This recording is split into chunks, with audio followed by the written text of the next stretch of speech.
Bagaimana supaya kita stay positif? Ya memang itulah orang beriman. Dia stay positif karena keimanannya tadi. Kenapa dia tenang dengan takdirnya Allah? Karena dia yakin Allah yang menakdirkan hidupnya itu adalah Zat yang Maha Tahu. Nggak pernah bodoh. Jadi ini kok Allah nakdirin gini? Tahu nggak sih kalau aku? Tahu. Allah itu Maha Tahu, gitu ya. Dan kenapa dia tenang tentang takdirnya? Karena yang menakdirkannya adalah Allah Zat yang Maha benar, nggak pernah keliru. Ini jangan-jangan keliru nih takdir Allah. Enggak, karena Allah Maha benar, takdirnya nggak keliru. Dan dia merasa tenang dengan takdir yang harus dijalaninya. Kenapa? Karena dia yakin Allah itu Maha adil, nggak pernah zalim. Ini zalim amat sih ini. Ya. Tapi Allahnya nggak zalim. Allah yang menakdirkan itu adalah Allah Zat yang Maha adil. Dan dia tenang terhadap takdir yang menimpanya, semuanya positif banget. Kenapa? Karena yang memberikan takdir kepadanya adalah Allah Zat yang Maha bijaksana. Ini nggak pernah sembarang ini. Pasti ada hikmahnya nih. Pasti ada hal yang baik yang ada di baliknya. Karena yang memberi takdir adalah Allah Subhanahu Wa Taala yang kemudian Maha bijaksana. Tidak pernah sembarang. Maka dari itu kenapa orang yang beriman itu diberi kabar gembira oleh Allah, wabasyiris sabirin, ketika dia mendapat musibah dia bersabar, dia dapat kabar gembira. Siapakah orang yang sabar itu? Alladzina idza asabathum musibah qalu inna lillahi wa inna ilaihi raji'un. Inna lillahi, sesungguhnya kita milik Allah. Oh, kalau milik Allah berarti terserah Allah kan? Wah, milik Allah kok terserah Allah. Mau diapain saja terserah Allah. Kita tidak ada satu hak pun karena kita miliknya.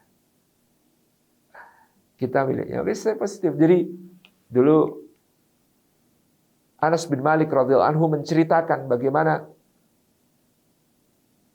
Abu Talha dan Ummu Sulaim itu ketika mereka menikah memiliki seorang putra.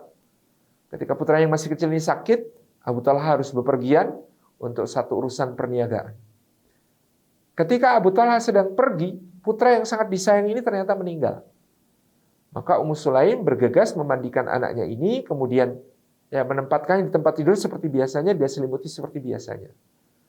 Ketika suaminya pulang, dia tanya, bagaimana anak kita? Kata Ummu Sulaim, alhamdulillah sudah lebih tenang daripada sebelumnya. Sebelumnya sakit, sekarang sudah meninggal, sudah lebih tenang. Gitu ya. Kemudian Ummu Sulaim menyiapkan makanan yang lezat, menjamu suaminya, gitu ya. Kemudian dia berdandan yang cantik sampai kemudian namanya suami istri terjadilah hubungan suami istri sampai kemudian Abu Talha sudah dalam keadaan rileks, tenang. Ketika itulah Ummu Sulaim baru bertanya, suamiku, menurutmu kalau ada orang menitipkan satu barang kepada orang lain untuk jangka waktu tertentu dan selama barang itu dititipkan, orang yang dititipi boleh memanfaatkannya untuk kebaikannya, lalu tiba saatnya pemiliknya mengambil kembali barang itu. Apakah yang dititipi boleh menolak? Kata Abu Talha, ya nggak boleh. Kan itu memang miliknya yang menitipkan, gitu ya. Bukan miliknya yang dititipi. Jadi ya nggak boleh komplain dong, nggak boleh protes. Orang itu memang miliknya yang menitipkan dan dia sudah mendapatkan kesempatan untuk mendapatkan manfaat selama barang itu dititipkan kepadanya. Jadi, kata istrinya, anak kita milik Allah.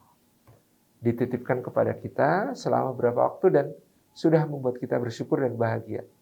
Hari ini Allah mengambil titipannya.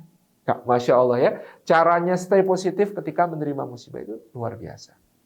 Ini dan kita yakin pada stay positif kepada Allah, husnudzan kepada Allah, maka Allah ada di sisi prasangka hambanya. Maka Allah pasti akan mengganti dengan ganti yang lebih indah. Itulah orang beriman. Syiarnya itu bahkan kul la yusibana illa ma kataballahu lana huwa maulana. Katakan, tidak akan menimpa kami kecuali apa yang sudah ditetapkan untuk kami. Kita positif karena tidak akan menimpa kita kecuali apa yang sudah ditetapkan untuk kita. Sekilas kalau kita hanya membaca terjemah bahasa Indonesia, kita memahaminya tidak akan menimpa kami kecuali apa musibah yang sudah ditetapkan untuk kami. Padahal kalau maknanya begitu, kalimatnya harus qul la yusibana illa ma kataballahu alaina. Perhatikan bedanya. Alaina artinya yang berupa musibah ditetapkan atas kami. Tapi ayatnya bukan alaina. Ayatnya illa ma kataballahu lana. Kalau lana berarti yang ditetapkan itu adalah pahalanya dan ganti yang lebih baik. Masya Allah ya. Jadi orang beriman itu bukan cuma yakin bahwa musibah itu tertakdir untuknya. Tapi orang beriman itu yakin kalau ada musibah tertakdir untuknya, berarti Allah juga menakdirkan pahala yang besar dan menakdirkan ganti yang lebih baik untuknya.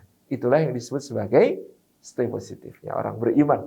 Karena dia yakin tadi Allah selalu memberikan yang terbaik dan Allah selalu ada di sisi prasangka hambanya.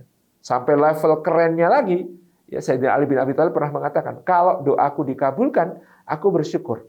Tapi kalau doaku tidak dikabulkan, aku bersyukur 2 kali lipat.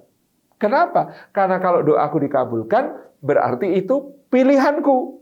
Tetapi kalau doaku tidak dikabulkan, berarti Allah memberikan untukku, bukan pilihanku, tetapi apa yang dipilihkan olehnya untukku, dan aku selalu yakin pilihannya Allah lebih bagus daripada pilihanku sendiri. Masya Allah ya, cara positifnya itu, kalau doaku dikabulkan, aku bersyukur. Karena itu berarti pilihanku. Tetapi kalau doaku kok tidak dikabulkan sama Allah, itu berarti itu pilihannya Allah untukku. Dan aku selalu yakin pilihannya Allah itu jauh lebih baik daripada pilihanku pribadi. Masya Allah. Nah, mana yang lebih dilakukan, membahagiakan diri sendiri atau membahagiakan orang? Ya tergantung mau membahagiakan dirinya pakai apa. Kalau membahagiakan dirinya tadi dengan berbagi, pasti dapat dua-duanya. Membahagiakan orang lain sekaligus membahagiakan diri kita sendiri.